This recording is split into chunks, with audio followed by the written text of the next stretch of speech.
ఏదో చిన్న గొడవ జరగగానే భవానీ నాతో వాదిచ్చేసి బ్యాగ్ తీసుకొని రైల్వే స్టేషన్కి బయలుదేరి వెళ్ళిపోయింది. ఎంత చెప్పినా కూడా వినుకోకుండా ట్రైన్ ఎక్కేసి వెళ్ళిపోయింది. ఇంకా లాస్ట్కి ఋషిలు ఏడ్చి లాస్ట్కి మేము రిటర్న్ వెళ్ళేటప్పుడు స్కూటీలో అలాగే నిద్రపోయాడు అనమాట.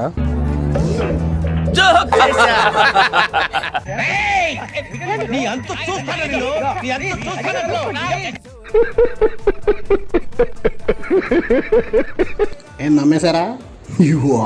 అందుకే సోషల్ మీడియాలో ఏం చెప్తే అది నమ్మేయకూడదు. అందరూ అలాగ మంచోళ్ళు ఉంటారా? అబద్ధాలు చెప్పే వాళ్ళు కూడా ఉంటారు. సరే, ఇప్పుడు నిజం మాడుకుందాం.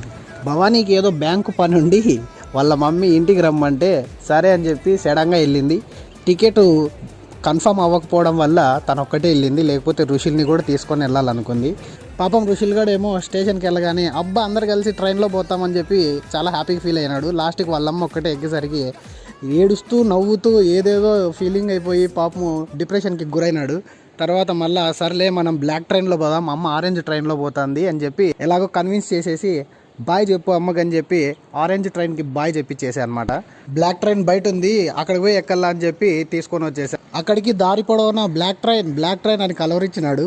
సర్లే అని చెప్పి ఇలాగైతే కుదరదని చెప్పి మీద కూర్చోపెట్టుకొని పోయే దారిలో ఆంజనేయ స్వామి బొమ్మ కనిపిస్తే బాయ్ చెప్పు అని చెప్పి బాయ్ చెప్పించా అనమాట. కొంచెం డైవర్ట్ అయినాడు. తర్వాత బయటికి వెళ్ళాం. సో భవానీ ట్రైన్ ఎక్కిందేమో హరిద్వార్లో, మేము ఉండేది రిషికేష్ నుండి హరిద్వార్కి 25 to 30 కిలోమీటర్స్ ఉందన్నమాట. మేము మా నేబర్ స్కూటీ తీసుకొని వెళ్ళాము, తనని డ్రాప్ చేయడానికి వెళ్ళాము. రిటర్న్ వచ్చేటప్పుడు అయితే ఎండ వాంచేసింది అండ్ ట్రాఫిక్ కూడా ఫుల్ ఉంది, కేదార్నాథ్ టైం కాబట్టి. ఇప్పుడు సీజన్ అనమాట. సో వీడు ఖచ్చితంగా ఇంటికి పోయే లోపల ఖచ్చితంగా నిద్రపోతాడని చెప్పి నేను ఎక్స్పెక్ట్ చేశాను అనమాట. అందుకే భవానీతో చున్నీ ఇప్పించుకొని ఆ చున్నీని వాడి నడుముకి నా నడుముకి కట్టేసుకున్నాను. ఎందుకంటే స్కూటీలో మధ్యలో గ్యాప్ ఉంటుంది కదా, నా బైక్లో అయితే R15లో మధ్యలో ట్యాంక్ ఉంటుంది కాబట్టి ట్యాంక్ మీద కూర్చుంటాడు. ఇది గ్యాప్ ఉంది కాబట్టి మాట కంటే ముందుకు పడుతున్నాడు బ్రేక్ వేస్తే, కాబట్టి చున్నీతో కట్టేసా.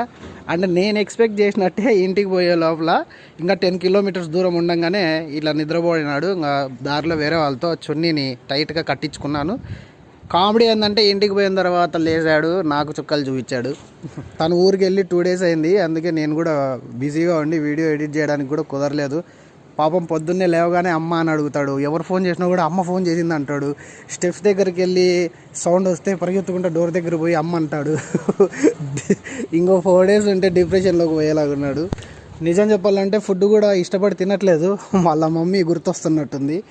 సరేలే ఇంకా తప్పదని చెప్పి తను వచ్చేస్తుంది. ఒక 3 days తర్వాత వస్తుందన్నమాట. వచ్చినప్పుడు వాటి రియాక్షన్ వీడియో పెడతా చూడండి. చాలా ఎగ్జైట్మెంట్ ఫీల్ అవుతాడు. ఇక భవానీ ఏమో ఇంకా పోయి 2 days కూడా కాలేదు, అప్పుడే మిస్ అవుతున్నాను మెసేజ్ చేసి. దీని గురించి నేను ఇంకొక వీడియోలో మాట్లాడతాను. బాయ్.